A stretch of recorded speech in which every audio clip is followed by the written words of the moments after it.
Hey everybody, Nick here, and today I got a review for you. Actually, no, this isn't a review, this is a disassembly.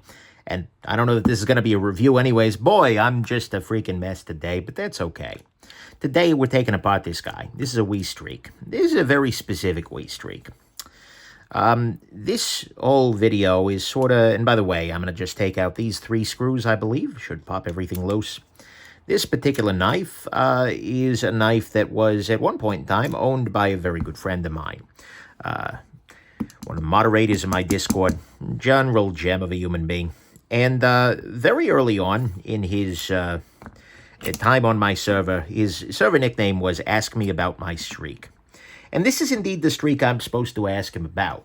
At one point in time, he decided he was going to move it along, partly for some issues of financial financial need, if you will. And at that point in time, I bought it from him, and at that point told him to hold on to it, and insisted that it was always going to be his streak, because this knife is forever associated with him in my mind. And so this is technically still his streak. I happen to have it at the moment. He felt bad not sending anything, but this is his streak, and the moment he asks me for it back, it will return to him. But this knife is, in many ways, sort of a... it's one of those knives that is in my collection more due to... Not that the streak is bad, good God, Connor, don't hurt me for implying otherwise. But, no, but this is a knife that is mostly in my collection... Not for, in knife-making prowess or anything like that, but because of the influence of a friend, right? It's one of those pieces that in some ways means a lot more than the next, Sencut, Hoopty-Woo, or whatever the heck they're calling them these days. This is, frankly, the next Wii, right? This is its own little thing because specifically of that social entanglement, if you will. And so as a result, this ends up meaning a little bit more, actually a good deal more. And it's a nice example of a knife that, in practice, this is not the most special piece that we has ever put out. Again, Connor, don't hurt me, please. But at another level, because of that, it becomes very special. And so maybe this is the video, right? Maybe this disassembly is important, but I look at this knife, I immediately think about a friend. And I have a couple like that, right? Some of these have been gifts. In one case, I have a knife, a Ferrum Forge, that I have, and then I had one that was almost identical, customized for my buddy Jim. Those of you who are longtime members of the channel and fans of the channel will remember my buddy Jim as being pretty instrumental in the start of the channel, and he's still somebody I consider a good friend, even if I... don't have the time to email as regularly as I wish I do. But nonetheless, there are pieces in a collection that are always, in many ways, more important than something that's, big and fancy and whatnot. And they're that way for social reasons, for personal reasons, etc. And so this is very, very much one of those. Is this... For whatever reason, that was feeling a little janky, but... no. Is that got some gunk in it still? Maybe it does. Let me clean this off one more time here.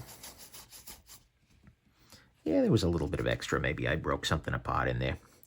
Either way, so as a result, this is a knife that's, maybe not the greatest knife of all time. Again, Connor, please, but is a great knife, mostly as a result of that.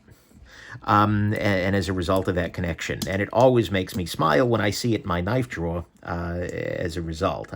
It is, of course, not my knife, right? It's his the moment he asks for it back. But for the moment, I'm very happy to keep it. And I'm actually, I've carried it. It's a beautiful thing, right? And frankly, I got to be real with you here. This was a very good knife in its moment, right? The Wii Streak was one of those pieces that was sort of...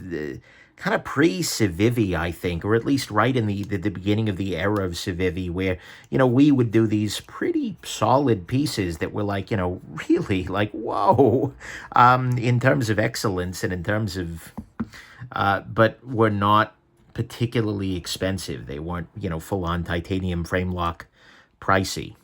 So at that level, I totally get it. right? He has a PowerPoint actually to that effect, which is a beautiful thing.